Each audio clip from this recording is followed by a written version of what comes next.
नमस्कार, good afternoon. मैं हूं आपके साथ अभिषेक भट्टाचार्य। सीधा नजर डालेंगे इस वक्त गोरखपुर में, जहां पर आज एक बड़ा सम्मेलन हो रहा है। मुख्यमंत्री आदित्यनाथ संबोधित कर रहे हैं शिक्षा मित्रों की मानदेय बढ़ोतरी पर। मानदेय आज आपका 18,000 आज से आपको मिलना प्रारंभ हो गया। कैशलेस की 5 लाख की सुविधा और साथ साथ यह भी प्रक्रिया आगे बढ़ जाती है सोशल सिक्योरिटी की, तो वह कोई भी बैंक इसमें आपको इस सुरक्षा प्रदान करने को तैयार होगा। हम लोगों ने बहुत सारी संस्थाओं को उपलब्ध करवाया है, और ये केवल आपके अकाउंट उसमें होने पर यह सुविधा आपको उपलब्ध हो सकती है। और सामूहिक रूप से 1,43,000 काफी बड़ी संख्या है।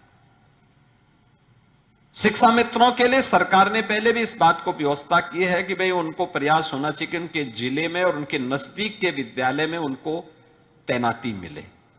जो महिलाएं, खासतौर पर जो बेटियां शादीशुदा हैं, अपने मायका के में पहले भर्ती हुई थी, बाद में वो ससुराल में चली गई, उनका ब्याह हो गया, तो उनको नजदीक का कोई विद्यालय उनको मिले, या म्यूचुअल ट्रांसफर की व्यवस्था भी उनको होनी चाहिए। तत्काल उसमें निर्णय करके हमें उस समस्या का समाधान का रास्ता भी निकाल देना चाहिए। और इसीलिए ये इतना कुछ सरकार कर रही है। याद रखना, हमें इस बात को ध्यान में रखना होगा कि आज का समय सकारात्मक सोच का है, सकारात्मक सोच का। और आप शिक्षक हैं। एक शिक्षा जगत से जुड़ा हुआ व्यक्ति अगर सकारात्मक सोच का नहीं है तो वह तो समाज के पुण्य क्षति कर देगा। हमारा नेचर ट्रेड यूनियन जैसा नहीं हो सकता, नहीं हो सकता। हमें तो सकारात्मक भाव के साथ कार्य करते हुए समाज के लिए, जिन बच्चों को एक अभिभावक बड़े विश्वास के साथ हमारे पास भेज रहा है,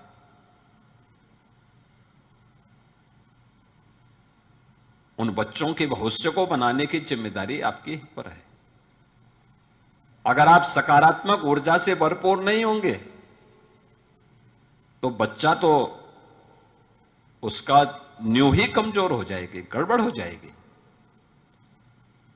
जो जितना सकारात्मक होगा उतना अच्छा परिणाम दे देगा, जो जितना नकारात्मक होगा उतना ही विध्वंसात्मक हो जाएगा, समाज के लिए, देश के लिए खतरनाक होगा।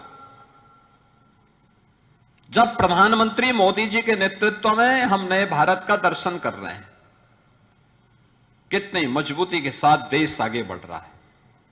हर एक क्षेत्र में भारत ने प्रगति के नित नए प्रतिमान स्थापित किए हैं। उन स्थितियों में सबसे बड़ी भूमिका किसी की होती है तो नींव के पत्थर के रूप में शिक्षा की, और उसमें बेसिक शिक्षा की सबसे बड़ी भूमिका होने जा रही है। जितनी मजबूत नींव आप खड़ा करेंगे उतना ही सशक्त भवन उसमें बनेगा। और मुझे प्रसन्नता है कि गत 9 वर्ष में बेसिक शिक्षा परिषद ने इस दिशा में बेहतर प्रयास किया है। उत्तर प्रदेश को हम लोगों ने हर एक क्षेत्र में आगे बढ़ाया,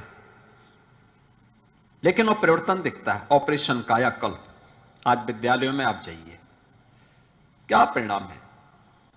सिचुएशन का लक्ष्य विद्यालयों में बालक बालिकाओं के लिए टॉयलेट, पेयजल, विद्यालय की फ्लोरिंग, विद्यालय के फर्नीचर,